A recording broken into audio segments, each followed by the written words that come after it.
Good morning, ladies and gentlemen, and welcome to the morning sprint. Our major apologies yesterday. We had to push the pause button for a second, had some technical issues, but they finally got it figured out. Everything's fixed, and we're back at it again, giving you guys the stories that make you smile, kind of keep you kind of on your toes a little bit, talking about things that are happening here on a local level, sometimes things that are happening around the country, and no, we are not talking about Taylor Swift today. So, guys, rest assured, no Taylor Swift. I'm tired of seeing her in the headlines, but that's just me. Again, don't come after me, Swifties. Either way, y'all. Now, seriously, we go over all these cool stories, stories that'll make you scratch your head, stories that'll make you smile, and some stories that'll kind of motivate you, like this one, for example. Look at this girl. Yeah, how a woman over a century old attempted a world record, and she's still attempting it. Thousands of feet in the sky. We got some details coming up later on in the sprint. Do not miss it. Look how cute she is. I can't wait to talk about it. Give you guys an update, an inside look at why she's so passionate about skydiving, even at over 100 years old. That is a blessing right there in itself. Okay, so first and foremost, we got to get to this, man. Roanoke, beautiful place. We all know that because we live here, but it's making national headlines now for its natural outdoor beauty and recreation. Since this week, the Star City made today's show's list as a fun fall weekend getaway, mentioning fall foliage in Virginia's Blue Ridge. The accolade was made possible by visiting Virginia's Blue Ridge pitch to the show. And just this week, the Appalachian Trail and McPhee Knob were featured on Google's homepage, which led to 1,000% increase in the travel to BR's website. Roanoke was also named the top city for hiking by HGTV, claiming second place behind Boise, Idaho, and followed by Salt Lake City, Utah. So, yeah, man, it's always cool to see we get that national recognition. And again, you underestimate how beautiful of an area we actually live in. I just remember when I was moving here and when I flew in for my interview, just flying in, I flew when it was like that winter freeze thing that went down. And just seeing the mountains and the snow and stuff, it was just gorgeous. And then now, even just looking at how the trees change over time makes you very happy to be a resident of Roanoke. And again, I've only been hiking on one trail, and that was the Tinker's Cliff. And even though it was kind of tough, I was on the struggle bus getting up there. Once I finally made it up there, though, that sight that was looking out over the rock, oh my God, breathtaking. So yeah, shout out to Roanoke, giving gotta put the bell out for that, man, because yes, great accomplishment right there. Blacksburg Town Council working to make the town safer for all travelers, and this is how they're doing it. They plan on doing this by adding and improving bike lanes across town to keep cyclists safe. So we're told that the lanes will be bright green so they are easily seen by drivers. The town has already started the process, and officials say that they make a world difference. If you're a person who has a bike and you're contemplating traveling across town, you're going to feel a lot more safe knowing that the way that you are traveling is very clearly marked for everyone and you're more obvious on your bike. Always keeping our cyclists safe for sure, but we're told that the lanes will be in high traffic areas like Price's Fork and Main Street. So yes, it's always cool to have these lanes, and again, it's easy. Obviously, we know there's that big, huge debate with cyclists versus car and all that stuff. No, at the end of the day, safety is key, and it's cool that they're putting resources to where there's a lot of places that you can bike, that are really cool. Like if I was something like an avid biker, I would definitely do that, take it up, but I know a lot of people travel by bike. So yeah, making it safer for them to get from point A to point B is always a cool deal right there. So shout out to Blacksburg doing their thing there. Speaking of biking, outdoors, all that good stuff, you would notice that the fall is coming in and it's in effect, but we got to give some love because if you're an apple lover and if you love fall in general, good news because Carter Mountain Orchard Hey there, guys. is doing Happy their thing. Hold on, we don't need to get to Chris just yet. Let me get that situated. Ooh, shakalaka. Oh, Carter Mountain Orchard in Charlottesville has all the freshness you need with a taste of fall. They say now is a great time for donut cider, even some apples. The general manager, Brian Ball, says that some fruits were lost in the situation or in the season, but everything's still good. You can pick your own apples or buy a pack that's ready to go. The orchard is open every day from 9 until 6. So, yes, with that being said, it's always cool to get in, get your apples, get your fresh produce. They're doing it big and have obviously had a very successful season. And with that, let's get to meteorologist Chris Michaels, who was trying to sneak in here earlier. Got our forecast for today. Hey there, guys. Happy Wednesday. Another warm day today. We're mostly dry. Thursday, late Friday, early Saturday, a front brings in the chance for some isolated showers. But after that, it's the gusty wind Saturday afternoon and a shot of cold air that leaves us in the 30s and 40s first thing Sunday morning. I'll see you first thing tomorrow morning on The Sprint. Thank you so much, Chris, for all of that goodness. Obviously, you guys, I love this kind of weather. It would be cool that if we could have that fall-like feel that, okay, so here you go. I will say this, that time of the year that's between the winter and the summer, that spring, that perfect spring day. I love days like that, but I also love days where it's between the summer and winter, that perfect fall day.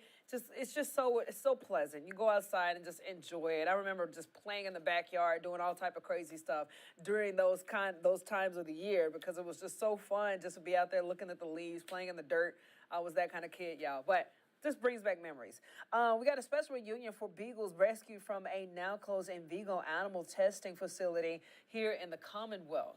So it was a story that we've been covering extensively, but a shelter in Fort Wayne, Indiana, was one of the many humane societies to get in rescued beagles. Now, a year later, these beagles are in loving homes. Over the weekend, the shelter rounded up the families that adopted the beagles so the dogs could be reunited.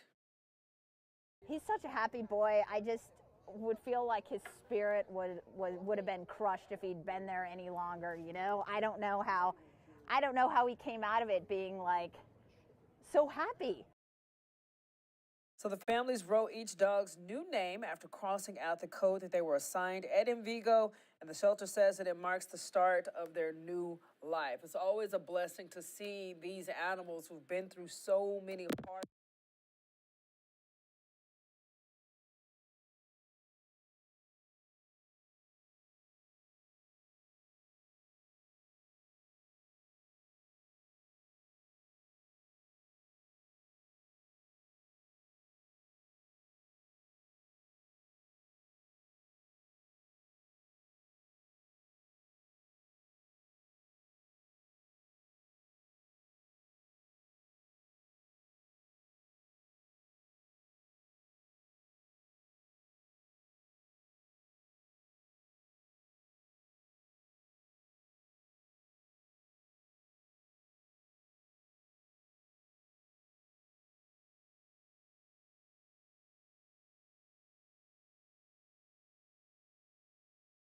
And we should be back, y'all.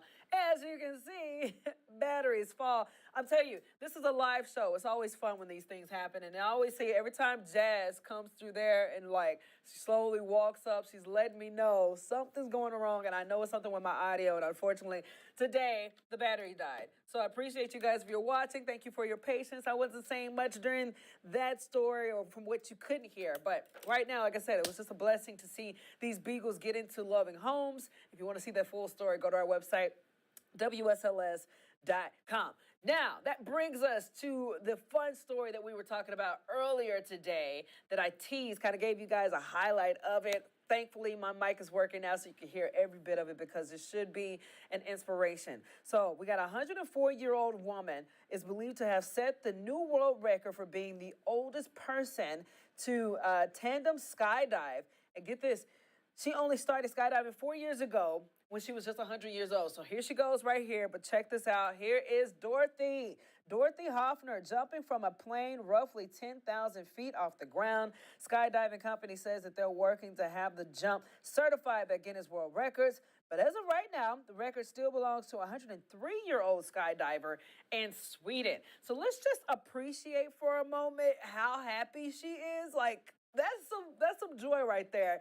She is braver than what I would ever be in my life, because ain't no way in the world at that age I'm going skydiving. But again, I always have to come back and say, that's just me. Jazzy Jazz, are you with me right now? Okay. How you doing? I'm Good. Can't complain. Hey, so what do you think about old Dorothy? Look at Dorothy she living her best life in the sky. Yeah, she's living her best life. That's the same thing I was gonna say. Like that's awesome. Like the fact that she's 104 years old and she's still living her best life, still taking adventures, still being just taking risks and being adventurous in general. That's awesome. Yes, and look, She's not letting anything hold her back from doing what she wants to do. if anything, it's super inspiring too. It makes you want to get up and move. Yeah, it's incredibly inspirational. And I certainly want to be like her when I reach that age. Like, I don't want anything to hold me back. It shows that age is just a number too. Hey, amen. Now you say nothing holding you back. Would you go skydiving today? Yeah, absolutely. I would be terrified, but I would definitely go. What about you? Would you take that risk? Girl, look at this face. Do you think I'm taking a risk? No, it's just not my cup of tea. But again, I applaud anybody else out there. I know our producer, Rebecca, she says that that's something that she wants to do. I'm going to let y'all have fun with that. But yeah, I bet that is an exciting experience, especially at 104. Yeah, man. And all honesty, I feel like they would have to push me out. I feel like I would get up there and be too scared to jump and just be standing right there. So they would have to push me out. Needless to say, if I did somehow worked up the courage to do it, I guarantee you, I would just close my eyes and just tell Jesus to take me. As I'm flying, I'm like, I'm ready, God. Tell me, do we have any comments or viewers today? Yeah, we have a comment from our very own Chris Michaels. Hey! He said that's incredible. Yeah, see? Inspired by Dorothy. Dorothy making waves, man. Oh, for sure. We have all the comments for today. Perfecto. Well, Jess, thank you so much, girl. All right, bye. Have a good one, baby. All right, guys. Before we roll, we got to get to those headlines. Let me go ahead and get it locked up so you guys can see what's next coming up in our later newscast, including 10 News at noon. We got some breaking news overnight. Awful news. 5 people hurt after a shooting on the Morgan State University campus. Police in Baltimore are still searching for the suspect. That's as of 8:14.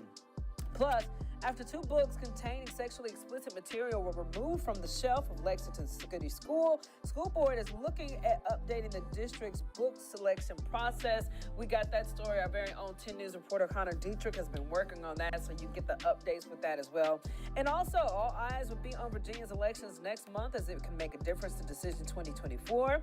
On the minds of Virginia voters this year, a sluggish economy, rising crime concerns, improving mental health services, and the right to abortion. So, again, all that stuff is happening in our later newscast today. And something else we got to keep you guys aware of. If something comes on your phone, do not freak out. Happening today, we don't want you panicking when your cell phone lets out a loud screech because federal government is planning a nationwide test of the emergency alert system at 2:20 this afternoon. Again, that is 2:20 p.m. Test includes wireless emergency alerts, TV, and radio. You should also receive a text message telling you that it's only a test. This alert, similar to the ones that you get when an Amber Alert is issued. So again, don't freak out if you get that. I know every once in a while when that pops out, it will kind of catch you off guard. But again, 2:20 p.m., be listening for it, be prepared for it, be prepared to just, deactivate the sound, but it will scream at you during that time. Thank you guys so much for joining us. I pray that you all have a wonderful day. Today is Wednesday, which means it is worship day for us at my church. I found a church, so I'm super excited about it. I got to talk about it, man. The Greater Love Church, amazing little establishment. I call it a hole-in-the-wall church because, again, everybody is just on the same page of praise, and it's just, I can't brag enough about it. But yeah, we got worship tonight, so if you guys ain't doing nothing later on, 6:30 p.m., Greater Love Church, come join your girl. Either way, all that to say, thank you for joining us on the Morning Sprint. Make sure you guys have a wonderful rest of your day. We'll be back here again tomorrow, 8 a.m. at WSLS.com.